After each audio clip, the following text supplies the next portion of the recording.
เป็นฆาตกรย้อนปืนลั่นคนบ้านเดียวกันที่มาเว้าจาลวนลามเมียและขู่ด้วยปืนวันที่10มิถุนายน2026เจ้าหน้าที่ป้องกันความสงบเมืองอุทุมพรแขวงสวรรณเขตได้สมทบกับป้องกันความสงบกลุ่มบ้านอำนาจการปกครองและภาคส่วนที่เกี่ยวข้องนำตัวผู้ถูกหาในคดีฆาตกรรมลงมาเฮ็ดแผนจำลองเหตุการณ์คืนเพื่อประกอบคำรับสารภาพอยู่สถานที่เกิดเหตุการณ์ดังกล่าวเจ้าหน้าที่ได้ให้รู้ว่าวันที่1มีนาคม2026ผ่านมา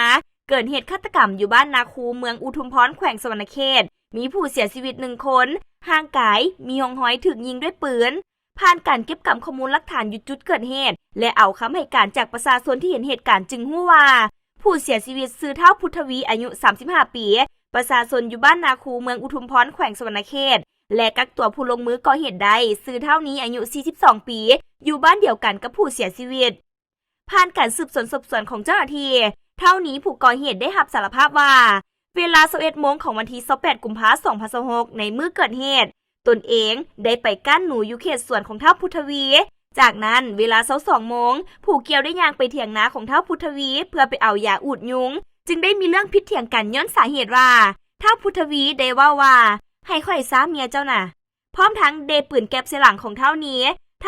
จึงได้ใส่มือปัดปลายปืนแล้วยัดเอาด้ามปืนได้ส่วนเฒ่าพุทธวีแม่นได้ทั้งปลายปืนเหตุให้มือของเฒ่านี้ถูกไกปืนแล้วลั่นถึกอึกของเฒ่าพุทธวีจนเสียชีวิตคาที่ดังนั้นทางเจ้าหน้าที่วีซ่าสปอร์ตจึงได้กักตัวเฒ่านี้ไปดำเนินคดีตามกฎหมาย